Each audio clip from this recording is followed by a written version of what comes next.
Shalom Bapak Ibu dan Saudara yang terkasih dalam Tuhan Yesus Kristus, keluarga GKI Gejayan dimanapun berada. Tetap teguh dan tegar dalam pengharapan. Mari kita mempersiapkan diri dan hati kita untuk mengikuti ibadah daring pada hari ini. Dengan mempersiapkan Alkitab, mempersiapkan persembahan sebagai ungkapan syukur kita, berpakaian yang rapi, dan bersama dengan keluarga kita beribadah hingga selesai.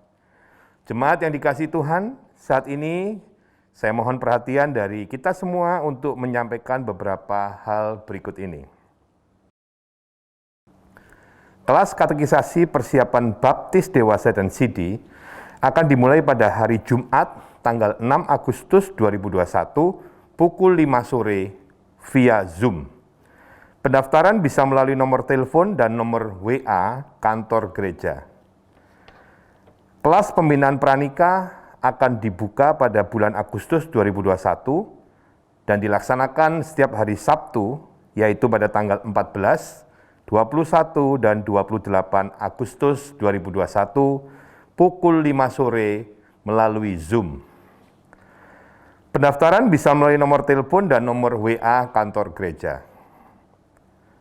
GKI Gejayan mengajak Bapak, Ibu, dan Saudara untuk melakukan doa bersama setiap hari pada pukul 10 malam dari kediaman masing-masing. Kita bersama-sama mendoakan situasi pandemi COVID-19 yang terjadi di berbagai tempat di dunia dan di Indonesia khususnya. Berdoa untuk pemerintah dalam mengatasi situasi kondisi saat ini, juga bagi mereka yang terpapar, serta rumah sakit dan tenaga kesehatan yang melayani masyarakat.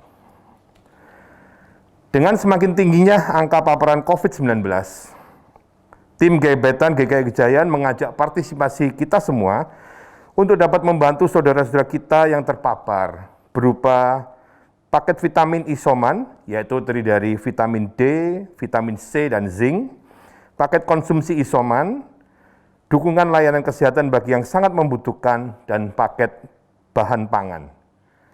Bagi jemaat yang rindu untuk berbagi dapat berpartisipasi dalam bentuk barang maupun dana. Persekutuan Hana Simeon bagi warga usia lanjut akan dilaksanakan pada hari Selasa tanggal 27 Juli pukul 10 pagi yang akan dilakukan melalui Zoom dengan tema Sobat yang Setia yang akan dilayani oleh Pendeta Guratan Pamentasing Pragola Esa. Webinar Kompas dengan tema Isoman Aman dan Nyaman diadakan pada hari Selasa tanggal 27 Juli pukul 6 sore. Komisi Remaja GKI Gejayan akan mengadakan workshop pada hari Sabtu tanggal 31 Juli 2021 pukul 4 sore melalui Zoom dengan mengangkat tema A Workshop to Find Your Major. Informasi dapat dilihat di Warta Jemaat. Jemaat diharapkan melihat warta jemaat dan juga buletin tetulung secara lengkap dengan melihat akun atau link media sosial GKI Gejayan. Ibadah pada hari ini dengan tema Percaya Pemeliharaan Allah dan Bertindak dengan pelayan firman Bapak Pendeta Paulus Lee. Mari Bapak, Ibu, dan saudara sekalian kita memasuki saat teduh.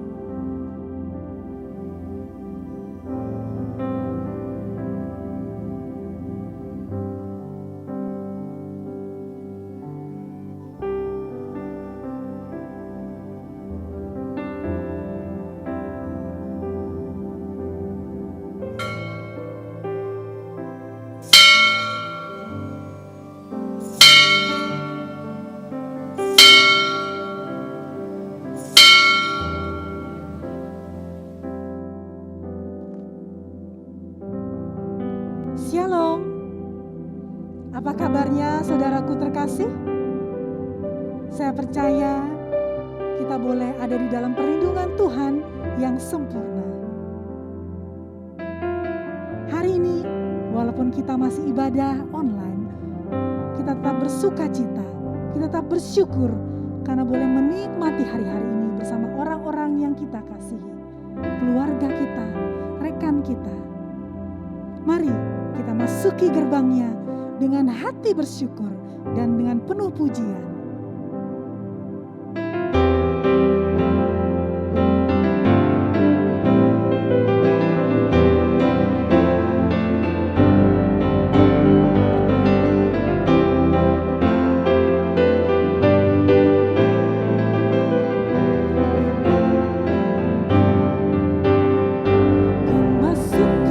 gerbangnya dengan hati bersyukur, halamannya dengan pujian. Kataku hari ini harinya Tuhan, ku bersuka sebab Dia girangkanku. Ku masuki gerbangnya dengan hati bersyukur, halamannya dengan pujian.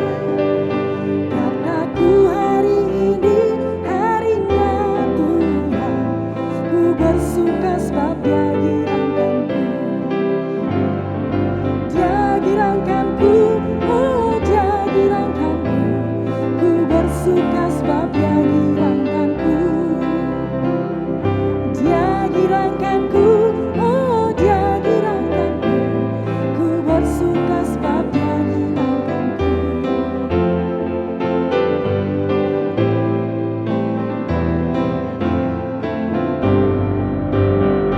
Ku masuki gerbangnya dengan hati bersyukur, halamannya dengan pujian. Kataku hari ini harinya Tuhan, ku bersuka sebab Dia girangkanku. Dia girangkanku, oh Dia girangkanku, ku bersuka sebab Dia girangkanku. Dia girangkanku, oh Dia girangkanku, ku bersuka sebab Dia girangkanku. Ku bersuka sebab Dia girangkanku. Ku bersuka sebab Dia girangkanku.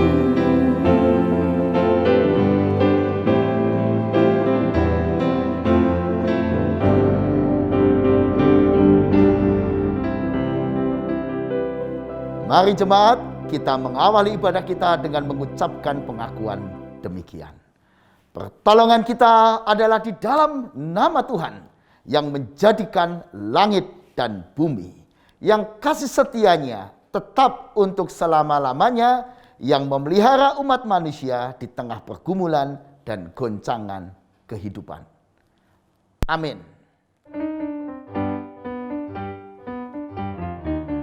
Bawa berita sejahtera, ku bawa berita sejahtera, ku bawa berita sejahtera, ku bawa berita sejahtera, ku bawa berita sejahtera, ku bawa berita sejahtera, ku bawa berita sejahtera, ku bawa berita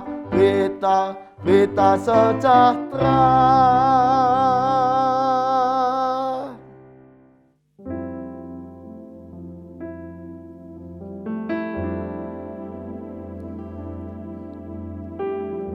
Saudara terkasih, saat ini dengan semua keberadaan kita, mari kita datang kepada Tuhan. Dia sumber pemulih, Dia sumber penyembuh.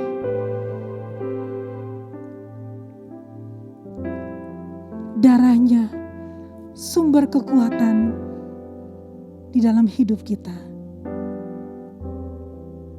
Mari kita masuk ke dalam pengakuan dosa. Kita akan buka hati kita di hadapan Tuhan.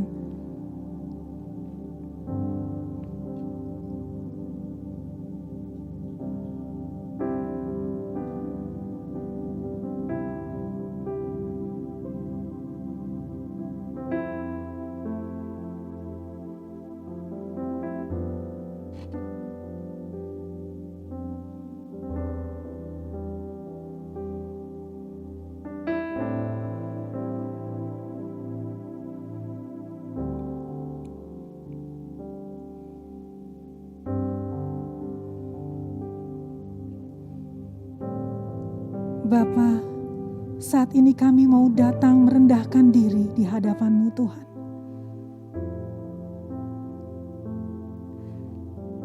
Dengan segala beban yang kami pikul, dengan segala kecemasan yang saat ini kami alami. Walau rasanya terasa berat Tuhan, tapi kami percaya saat ini kami mau datang ke hadirat Tuhan, mengaku setiap dosa dan kesalahan kami. Dengan hati hancur, mari Engkau yang memulihkan, menguatkan, dan menghiburkan kami. Sehingga kami boleh layak di hadapan Engkau Tuhan, boleh menjadi sebagai pemenang. Engkau mengampuni dosa kami Tuhan. Inilah pengakuan dosa kami. Di dalam nama Yesus Tuhan, kami berdoa dan mengucap syukur. Amin. Mari jemaat kita bangkit berdiri dan menerima berita anugerah yang dibacakan dari Efesus 2 ayat 8 sampai 9. Efesus 2 ayat 8 sampai 9. Sebab karena kasih karunia kamu diselamatkan oleh iman. Itu bukan hasil usahamu, tetapi pemberian Allah.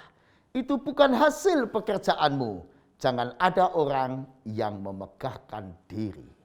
Demikianlah berita anugerah dari Tuhan. Syukur kepada Allah.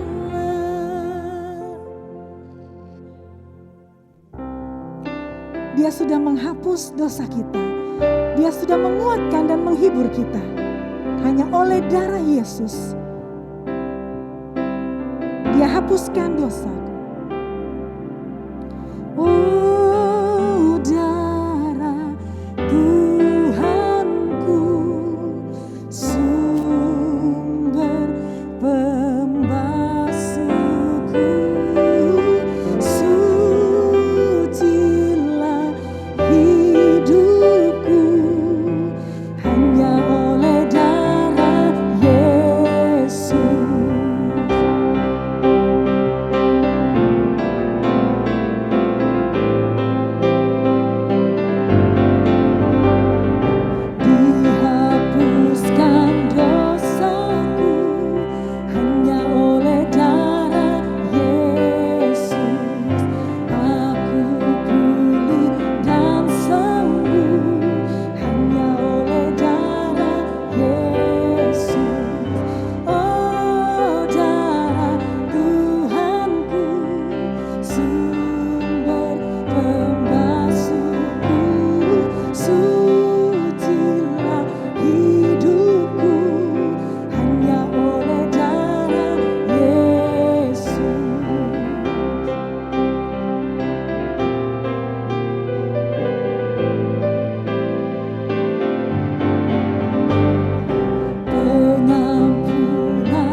Saudaraku terkasih, hidupku, hidupmu sangat berharga di mata Tuhan.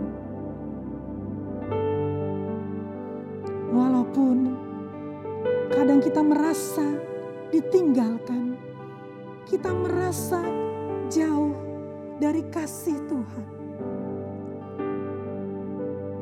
Tapi percayalah, tangannya mampu membuat kita kuat. Kasihnya sungguh besar atas saudara dan saya. Dialah Yesus penyelamat yang tak pernah berubah.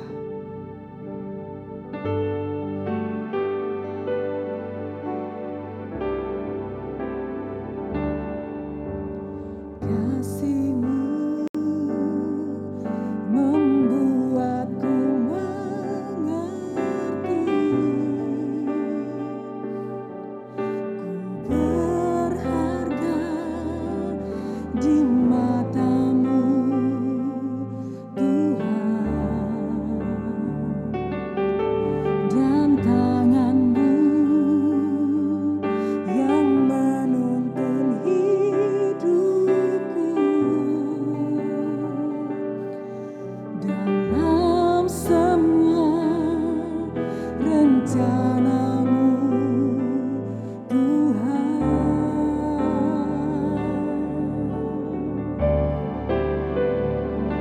sungguh indah kasih-Mu, sungguh indah kuasa-Mu, Yesus Tuhan penyelamatku. Kau tak pernah berubah untuk menggenapi janji-Mu, itu yang ku percaya.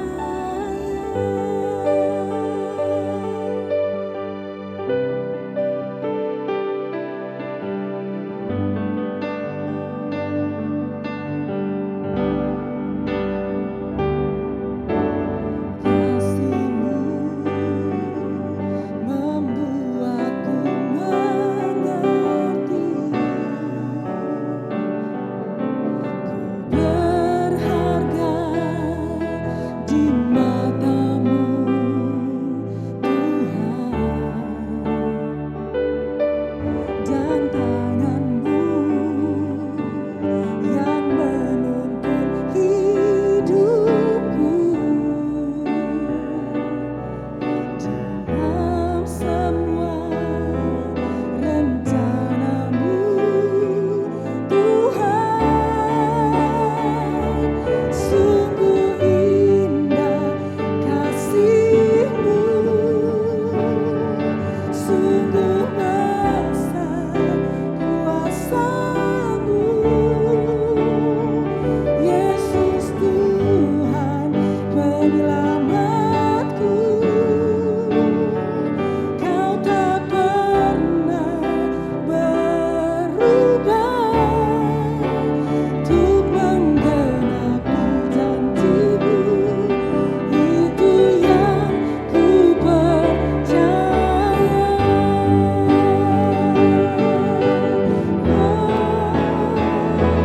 Sungguh indah kasih-Mu,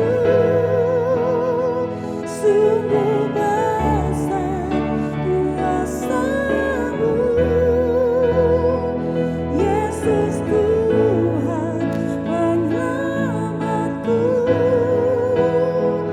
Kau tak pernah berubah untuk menggenapi janji-Mu, itu yang ku percaya.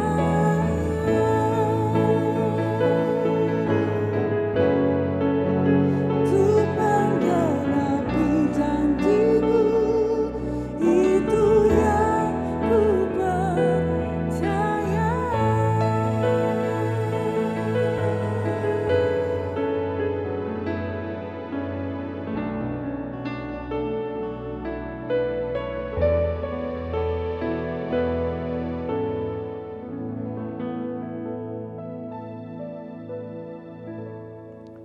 Mari jemaat, kita berdoa sebelum membaca dan merenungkan sabda Tuhan. Mari kita berdoa. Ya Tuhan, kami rindu membaca dan merenungkan firman-Mu. Tolonglah kami ya Allah Roh Kudus supaya kami dimampukan mengerti apa yang kami baca dan renungkan. Dan berilah kami kekuatan dan kuasa untuk dapat melakukannya. Dalam pertolongan-Mu kami serahkan seluruh kehidupan kami. supaya apa yang kami renungkan boleh menjadi apa yang kami lakukan dalam setiap hari hidup kami. Terpujilah nama Tuhan. Amin. Injil Yohanes pasal 6 ayat 4 sampai dengan 13. Injil Yohanes pasal 6 ayat 4 sampai dengan 13. Dan pasca hari raya orang Yahudi sudah dekat. Ketika Yesus memandang sekelilingnya dan melihat bahwa orang banyak berbondong-bondong datang kepadanya, berkatalah ia kepada Filipus, "Di manakah kita akan membeli roti supaya mereka ini dapat makan?" Hal itu dikatakannya untuk mencobai dia, sebab ia sendiri tahu apa yang hendak dilakukannya. Jawab Filipus kepadanya, "Roti seharga 200 dinar tidak akan cukup untuk mereka ini, sekalipun masing-masing mendapat sepotong kecil saja." Seorang dari murid-muridnya, yaitu Andreas, saudara Simon Petrus, berkata kepadanya,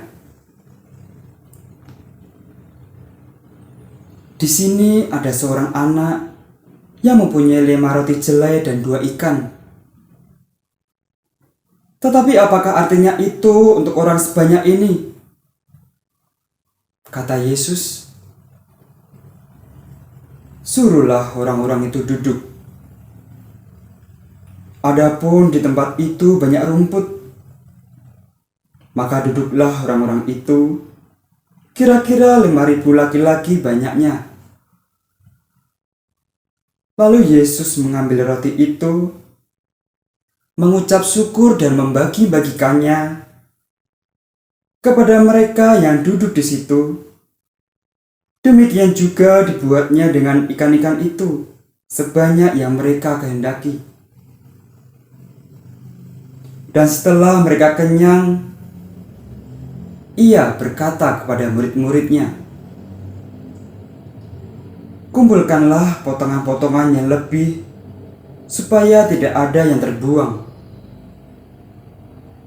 Maka mereka pun mengumpulkannya dan mengisi 12 bakul penuh dengan potongan-potongan dari kelima roti jelai yang lebih setelah orang makan. Demikianlah Injil Yesus Kristus. Berbahagialah setiap orang yang mendengar firman Tuhan, menyimpan dalam hati, dan melakukannya setiap hari. Haleluya!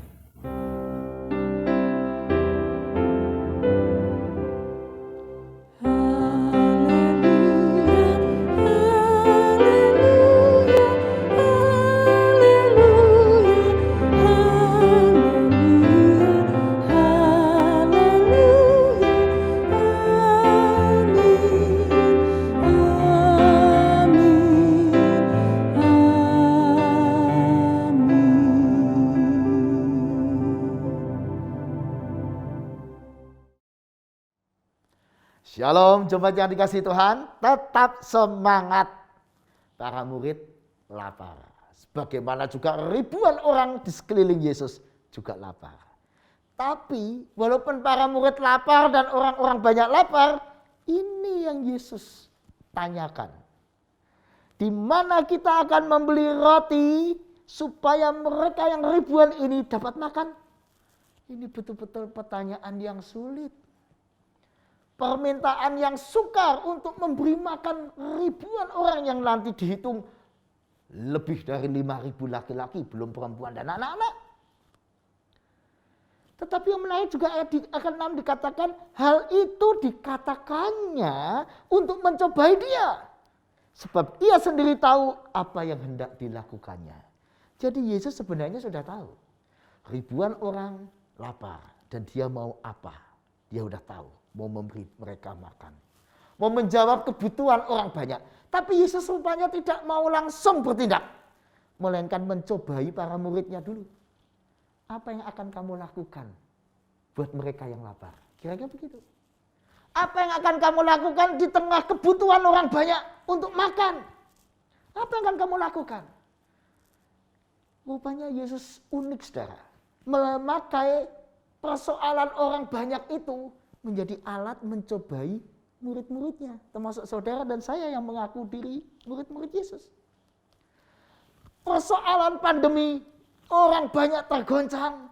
Pengusaha tergoncang, karyawan tergoncang, ibu rumah tangga tergoncang. Semua orang bingung mau berbuat apa. Bahkan banyak orang yang takut dan khawatir.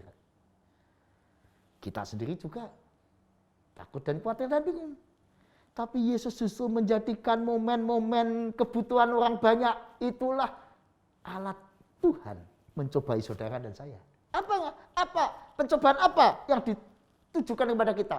Apakah kita itu percaya pemeliharaan Allah?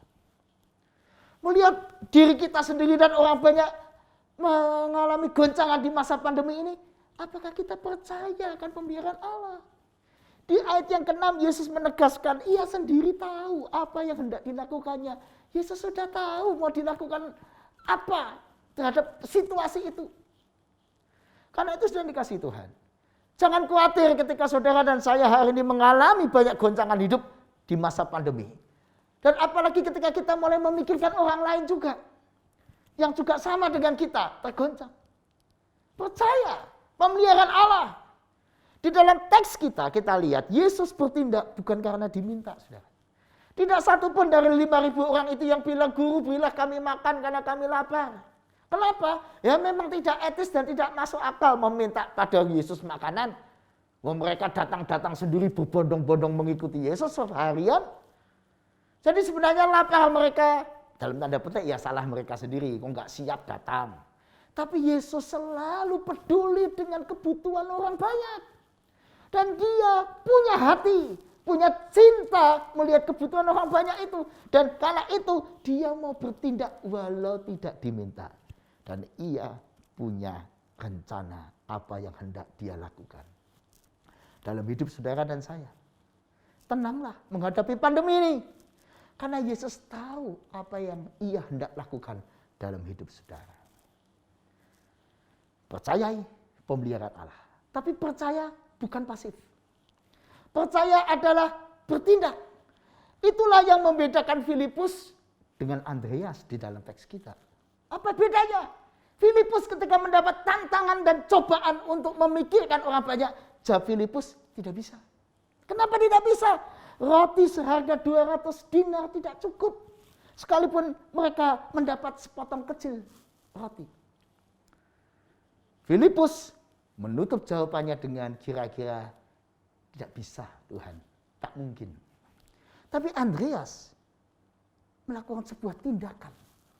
Tindakannya kecil saja, yaitu dia mulai melihat apa ada ya kemungkinan cara menjawab persoalan yang Yesus sampaikan. Caranya, lalu matanya melihat seorang anak membawa 5 roti jelai dan 2 ikan. Dia tahu itu bukan solusi.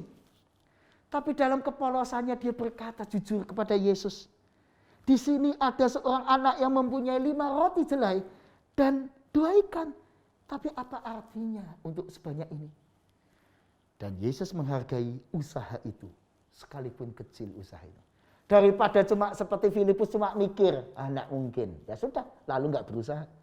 Yesus menghargai Andreas karena dia mulai melihat apa ya yang masih bisa dilakukan ya, apa ya? Oh ya ada itu potensi. Tapi apa bisa ya? Oh cuma 1 anak bawa 5 roti jelai 2 ikan, apa artinya? Tapi Andreas menyampaikannya pada Yesus. Nah inilah usaha-usaha Andreas. Usahanya begitu kecil dan terbatas. Tetapi Yesus senang orang berusaha. Usaha kecil itulah yang dipakai Yesus jadi alat karya. Menjawab kebutuhan orang banyak. Caranya siapa yang dipakai? Caranya Andreas. Lewat anak 5 roti 2 ikan itu. Dibawa kepada Yesus dan jadi berkat. Artinya apa saudara?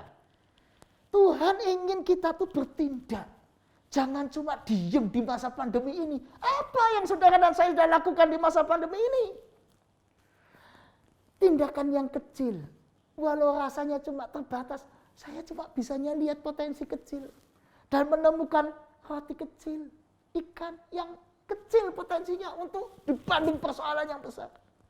Tapi itu lebih baik dan berguna di hadapan Yesus ketimbang kita hanya berencana, berkeluh kesah, daripada kita hanya berbicara teori atau hanya sekedar berdoa saja. Tentu doa itu penting. Tapi Yesus mau kita bukan cuma berdoa, tapi bertindak. Bertindak.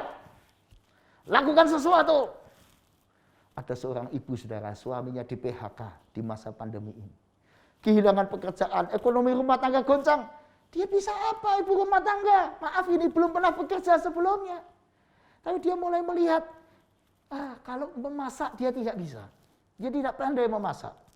Kalau membuat kue, dia tidak bisa. Tapi dia bisa satu hal. Dia suka menyiapkan buah dipotong-potong, lotis. Buat anaknya, buat suaminya. Dia suka lotis. Ya mulai dari yang dia bisa. Dia mulai membeli buah-buahan, dia potong, masukkan kotak-kotak, dia jual online. Siapa sangka saudara, langkah kecilnya menjadi cara Tuhan memelihara keluarga itu 1,5 tahun ini hidup karena lotis online. Yang mau saya katakan saudara, cara kecil apa yang hari ini saudara dan saya lakukan? Sehingga melaluinya Tuhan bisa bertindak lebih lanjut. Apa yang Anda dan saya sudah mulai lakukan. Andreas mulai menemukan 5 roti 2 ikan di tangan seorang anak. Dan Andreas membawanya pada Yesus. Dan mujizat terjadi. Si ibu tadi memulai dengan lotisnya. Dan Yesus memberkati lotis itu. Dan jadi alat Yesus memberkati selanjutnya. Pertanyaan saya, langkah kecil apa yang sudah Anda dan saya lakukan? Sehingga melaluinya Yesus bisa bertindak lebih lanjut memberkati Anda dan saya. Yesus mau memberkati kita, tapi kita belum pernah ada langkah awal. Aduh. Yesus ingin menolong kita, ingin menyertai kita, memberkati kita. Tetapi Yesus ingin kita bertindak seberapapun kecilnya tindakan kita. Napoleon Hill mengatakan demikian. Jangan menunggu. Jangan menunggu. Tidak akan pernah ada waktu yang tepat. Mulailah dimanapun Anda berada dan bekerja dengan alat apapun yang Anda miliki. Mulailah dari yang Anda bisa. Jangan menunggu waktu. Enggak ada waktu yang tepat. Napoleon Hill. Yesus mengajak kita melakukan sesuatu, tidak menunggu. Memang saudara, beriman itu bukan pasif hanya berdoa. Tapi beriman itu bertindak. Pak, tindakan apa yang bisa kita lakukan di masa pandemi? Saya kan harus banyak di rumah. Banyak hal saudara. Tindakan yang paling penting adalah menjaga hati dan energi diri kita. Supaya kita tidak jatuh pada pesimisme. Supaya kita tidak jatuh pada frustasi lalu diam. Ya sudah, aku nggak bisa apa-apa. Seperti Filipus mikir tidak mungkin, ya sudah aku diam. Jangan saudara. Jaga hati kita seperti Yesus yang selalu peka pada kebutuhan orang. Jaga energi kita karena Yesus adalah roti hidup. Kalau saya makan roti ini, berapa jam lagi saya lapar lagi. Tapi kalau saya makan roti hidup di dalam dan bersama Yesus, saya punya energi, pengharapan kuat selama-lamanya. Pertanyaannya, masa pandemi sudahkah menjadi alat Anda memulihkan hubungan dengan Tuhan? Yang kedua, saudara, saat pandemi ini membangun karakter yang kuat. Jadi pengusaha yang karakternya kuat. Kemarin sebelum pandemi kita belum betul-betul diuji. Kali ini betul-betul diuji lewat pandemi ini. Sulitnya bekerja, sulitnya melakukan sesuatu. Ulat. Saat ini bangun karakter diri. Hidup sederhana, daya jualnya ulat. Termasuk yang paling penting saudara, memulihkan relasi-relasi. Karena hidup berarti terkait dengan relasi. Kalau relasi suami istri tidak baik, apa yang kita kerjakan jadi nggak nikmat. Bahkan kita punya dan mendapat banyak hal. Kalau relasi suami istri tidak harmoni, nggak nikmat. Kenikmatan hidup kita, kalau kita memiliki relasi yang mesra dengan suami dan istri. Karena itu ini kesempatan pandemi ini kita punya waktu untuk mendengarkan keluh kesahnya, untuk bersama-sama dengan dia berdialog, berbincang-bincang, membangun dan memulihkan kembali hubungan suami istri. Termasuk pemulihan relasi dalam keluarga. Saatnya orang tua punya waktu untuk dengan anak-anak berdialog, mengenali perasaan-perasaan mereka, relasi juga dengan sesama, dengan rekan, dengan masyarakat, dengan tetangga. Saatnya ini. Selama ini kita kurang banyak waktu berdialog dengan tetangga, kali ini lewat media sosial, lewat grup-grup, kita bisa saling memperhatikan mereka yang isolasi mandiri, dan kita bisa membangun relasi kasih. Lalu jangan lupa analisis persoalan kita sendiri. Apa yang menjadi persoalan keluarga kita? Dan mari bertindak. Kata Mahatma Gandhi, Anda tidak dapat mengubah bagaimana orang memperlakukan Anda atau apa yang akan mereka katakan mengenai Anda. Yang dapat Anda lakukan adalah mengubah bagaimana Anda bereaksi terhadap hal-hal tersebut.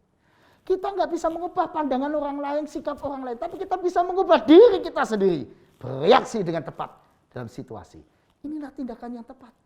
Bersama Yesus, beriman itu bertindak.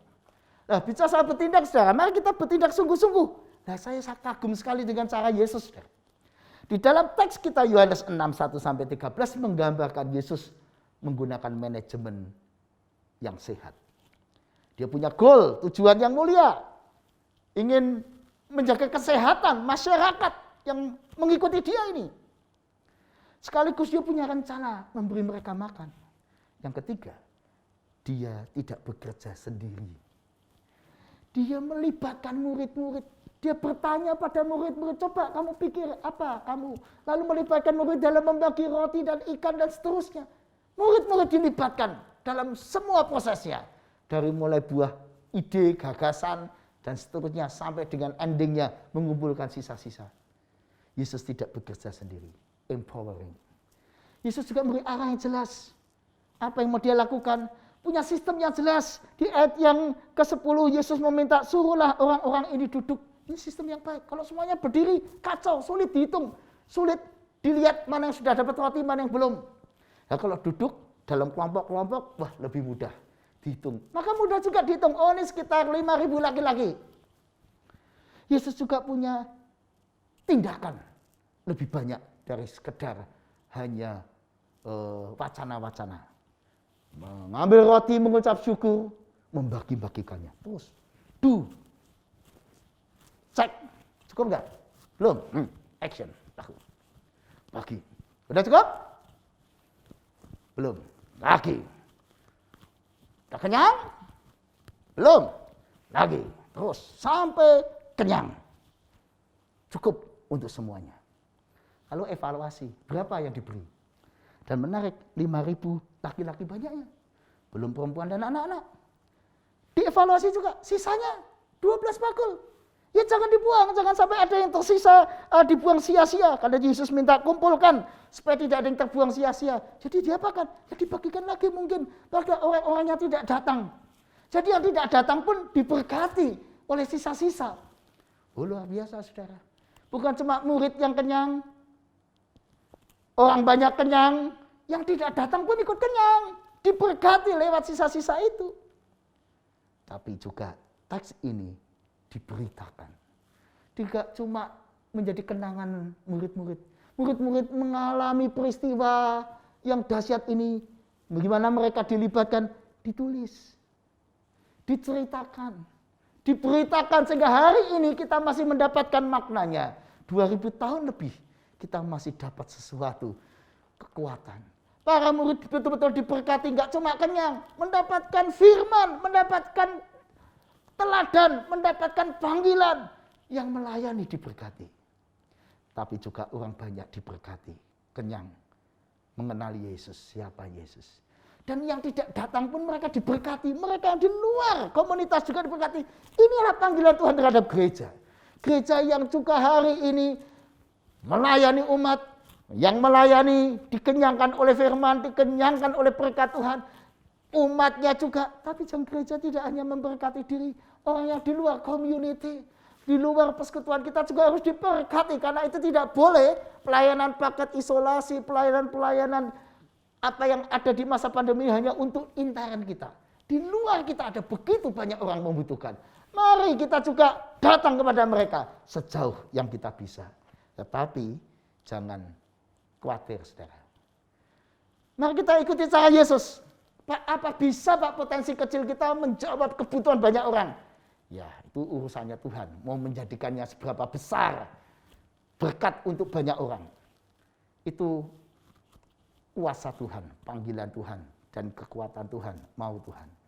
Tapi yang bisa kita lakukan adalah meniru Yesus. Yaitu di ayat yang ke-11. Yesus mengambil roti itu, mengucap syukurnya, dan membagi-bagikannya. Secara rupanya dengan rasa bersyukur. Bersyukur atas apa yang kita ada di tangan kita. Membagikannya. Itu menjadi alat Tuhan memberkati. Memberkati diri kita, orang lain, dan mereka semua. Saudara, saya punya waktu 24 jam. Bersyukur untuk waktu itu. Membagi-bagikannya waktu. Jangan lupa, ketika engkau membagikan perhatian pada orang kiri kanannya, engkau akan jadi berkat. Mungkin kita punya sedikit dana, sedikit makanan, sedikit. Ya, nggak bisa banyak. Tapi ketika kita mensyukuri yang sedikit yang ada di tangan kita dan kita membagi-bagikannya, saudara dan saya kenyang, orang lain diberkati, dan banyak orang yang masih banyak lagi diberkati. Karena Tuhan memberkati lewat cara, yaitu apa yang kita syukuri dan kita bagikan. Anda ingin bahagia, ya syukurilah suami, istri, anak, keluarga yang Anda miliki. Pekerjaan yang masih Anda ada. Syukurilah hal-hal kecil yang ada dan masih ada di tangan saudara. Dan jangan lupa, beri dia makna.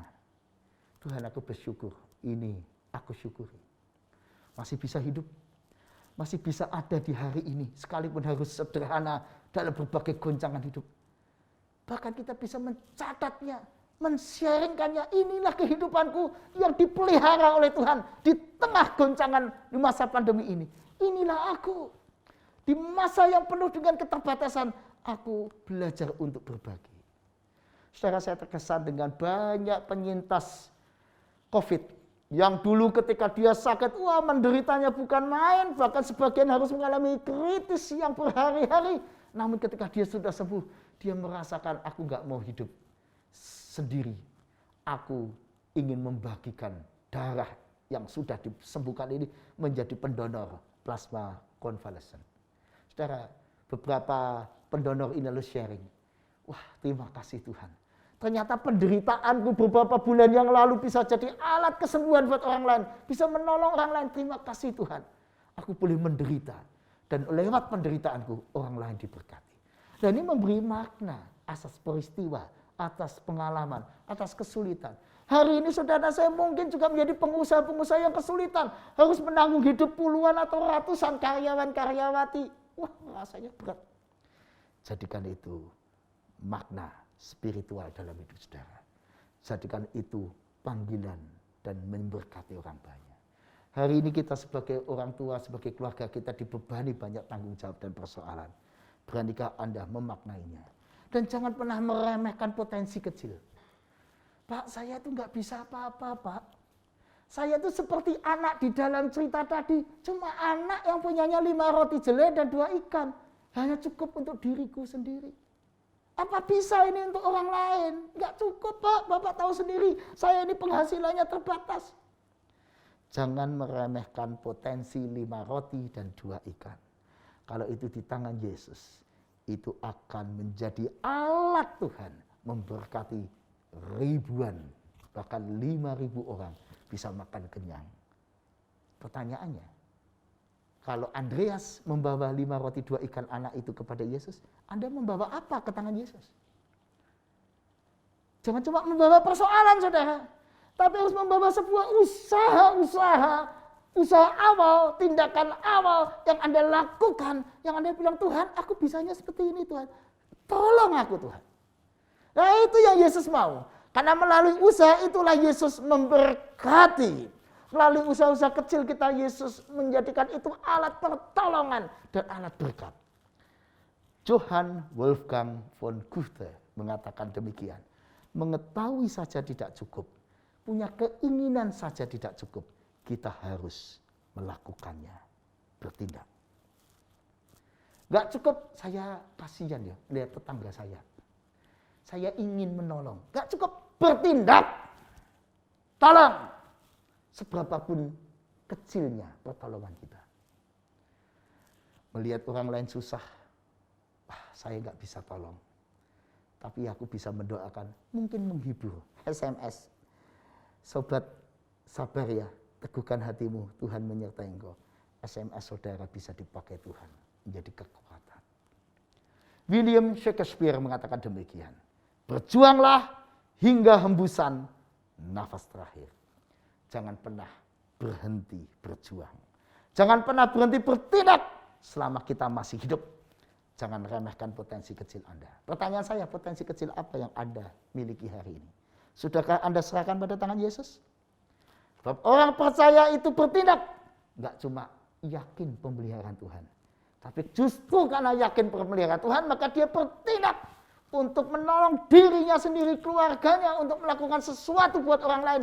Di masa pandemi inilah makin teruji siapa yang sungguh-sungguh percaya. Yaitu mereka yang bertindak lebih daripada kekhawatirannya. Kalau kita bertindak lebih dari rasa khawatir dan takut kita, itu namanya kita beriman. Berbuatlah, berjuanglah. Jadikan Yesus faktor pembeda.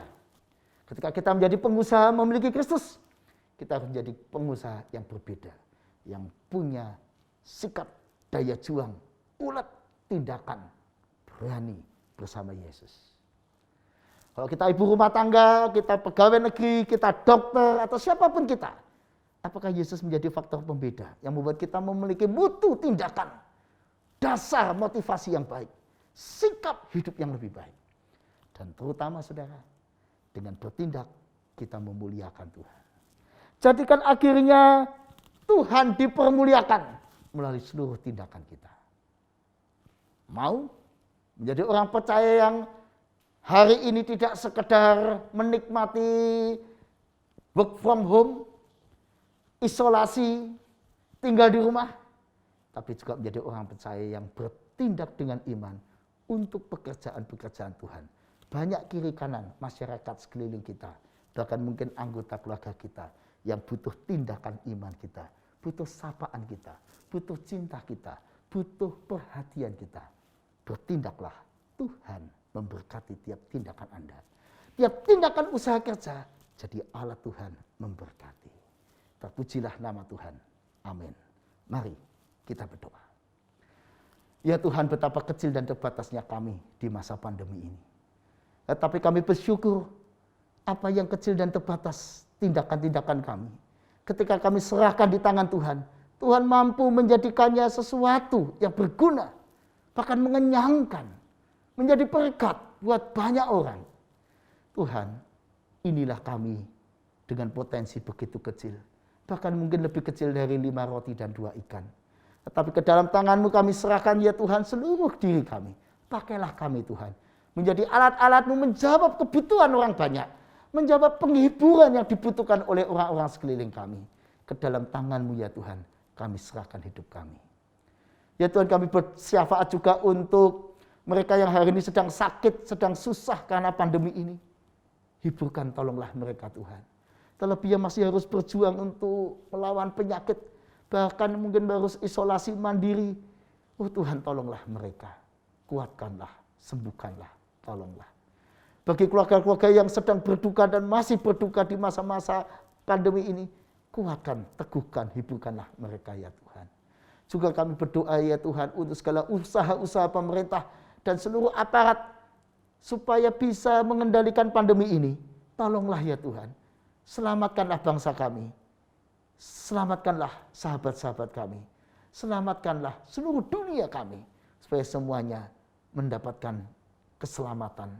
Ya Tuhan, kami terlalu kecil dibanding dengan persoalan pandemi ini. Tapi kiranya pemeliharaan Tuhan itu membesarkan semangat kami untuk juga ikut bertindak dalam pekerjaan-pekerjaan Tuhan di dunia ini, terlebih di masa pandemi ini. Karena itu ya Tuhan, pakailah kami, keluarga kami, dan gereja-gereja kami di seluruh dunia ikut bertindak, melakukan sesuatu buat pekerjaan-pekerjaan Tuhan. supaya nama Tuhan dipermuliakan, supaya kasih dan karya Tuhan dirasakan oleh banyak orang. Terima kasih Yesus, terpujilah nama Tuhan. Amin.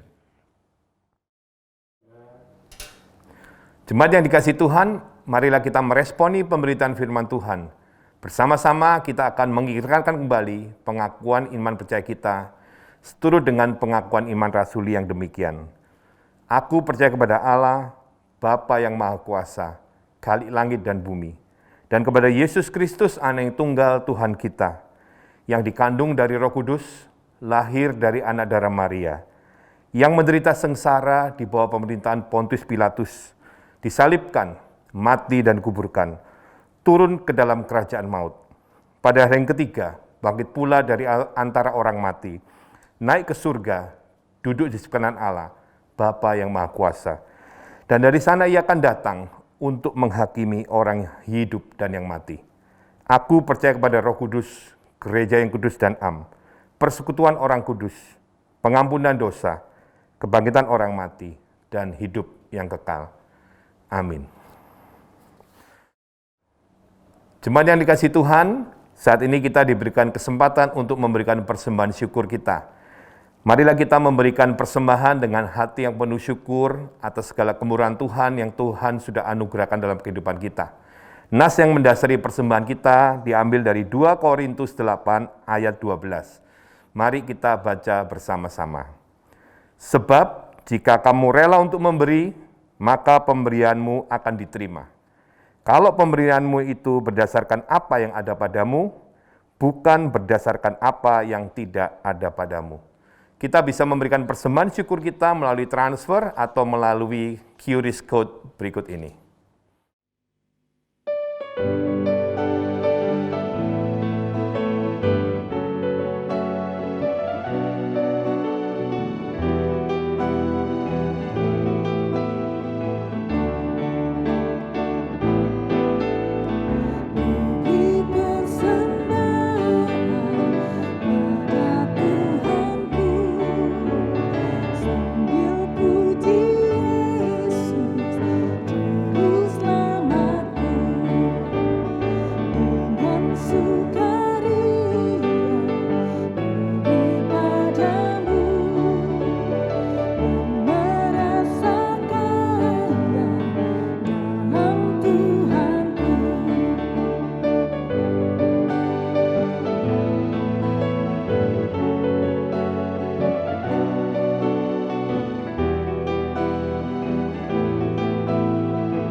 Jemaat yang dikasihi Tuhan, mari kita menaikkan doa syukur untuk persembahan yang sudah kita kumpulkan. Mari kita berdoa. Bapa Surgawi, Allah sumber kehidupan kami, dengan hati yang penuh rasa syukur Tuhan, kami membawa persembahan kami di hadapan Tuhan. Berkati dan kuduskanlah persembahan ini ya Bapa, sehingga persembahan ini boleh kami gunakan untuk berbagai kegiatan pelayanan, dan kiranya itu semua memuliakan nama-Mu. Terima kasih ya Bapa, di dalam nama Tuhan kami Yesus Kristus, kami naikkan doa syukur kami ini. Amin.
Jemaat yang dikasihi Tuhan, percayailah pemeliharaan Allah.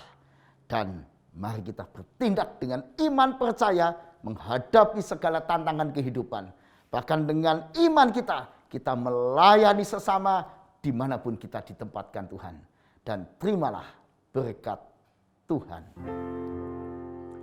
Kasih Tuhan mengiringimu, dan sayapnya melindungimu. Tangan Tuhan pegang di dalam hidupmu. majulah dalam terang kasih-Nya. Tuhan memberkati engkau dan melindungi engkau. Tuhan menyinari engkau dengan wajah-Nya dan memberi engkau kasih karunia. Tuhan menghadapkan wajah-Nya kepadamu dan memberi engkau damai sejahtera. Amin.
Saudaraku, pemeliharaan Tuhan sempurna atas hidup kita. Mari terus berkarya dengan sukacita di tengah-tengah keluarga, orang-orang yang kita kasihi. Di tengah-tengah tempat kita berkarya, bekerja, kiranya boleh menjadi kekuatan bagi orang-orang sekitar. Selamat hari Minggu, Tuhan Yesus memberkati.